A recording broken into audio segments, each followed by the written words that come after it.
കഴിഞ്ഞ വർഷത്തെ കനത്ത ചൂടിൽ ഹെക്ടർ കണക്കിന് തോട്ടങ്ങളിലെ ഏലച്ചെടികളാണ് പൂർണ്ണമായും കരിഞ്ഞു നശിച്ചത്. എന്നാൽ മരങ്ങളുടെ ശിഖരങ്ങൾ വെട്ടി നീക്കാതിരുന്ന തോട്ടങ്ങളിലെ ഏലച്ചെടികൾ ഉണങ്ങിയിരുന്നില്ല. ഇത്തവണ കൊടും ചൂട് മുന്നിൽ കണ്ട് കർഷകരിൽ പലരും തോട്ടങ്ങളിലെ മരശിഖരങ്ങൾ വെട്ടി നീക്കിയില്ല.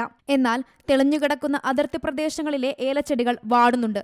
ശക്തമായി വെയിലടിക്കുന്ന പ്രദേശങ്ങളിൽ പച്ചവല കെട്ടിയും പടുതാക്കുളങ്ങളിൽ നിന്നും തോടുകളിൽ നിന്നും വെള്ളമെടുത്തും വേനലിനെ കർഷകർ പ്രതിരോധിക്കാൻ ശ്രമിക്കുകയാണ്. എന്നാൽ വേനൽ മഴ ലഭിച്ചില്ലെങ്കിൽ പടുതാക്കുളങ്ങൾ വറ്റും. തോടുകൾ വറ്റുന്നതോടെയും പടുതാക്കുളങ്ങളിലെ വെള്ളം തീരുന്നതോടെയും ചെറുകിട കർഷകർ ദുരിതത്തിലാകും. വൻകിട കർഷകർക്ക് മാത്രമാണ് വലിയ സംഭരണ ശേഷിയുള്ള പടുതാക്കുളങ്ങൾ സ്വന്തമായിട്ടുള്ളത്. കഴിഞ്ഞ വർഷം നമുക്ക് കടുത്ത വേനലാണ് അനുഭവപ്പെട്ടത്.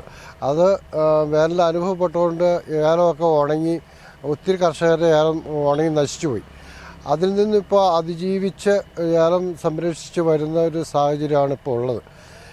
ഇനിയും കാലാവസ്ഥ ഇതുപോലെ നീണ്ട് ചൂട് അനുഭവപ്പെടുകയാണെങ്കിൽ നമുക്ക് ഏലം നമ്മുടെ ഈ മേഖലയിൽ നിന്നും പരിപൂർണമായിട്ട് മാറുന്ന ഇല്ലാതാകുന്ന ഒരു സ്റ്റേജാണ് ഇപ്പോൾ നമുക്ക് കർഷകർ അനുഭവിച്ചുകൊണ്ടിരിക്കുന്ന അവസ്ഥ. വിളവ് കുറയുമ്പോൾ വില വർദ്ധിക്കുകയാണ് പതിവ്.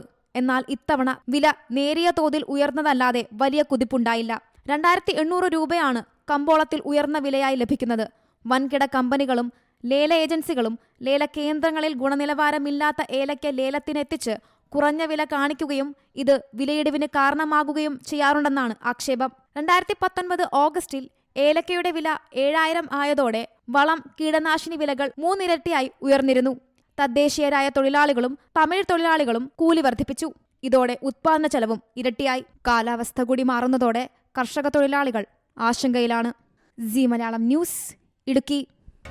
പുതിയ വാർത്തകളും വിശേഷങ്ങളും ഇനി വിരൽ തുമ്പിൽ. എല്ലാ ഡിജിറ്റൽ പ്ലാറ്റ്ഫോമുകളിലും ഇപ്പോൾ സീ മലയാളം ന്യൂസ് ലഭ്യം.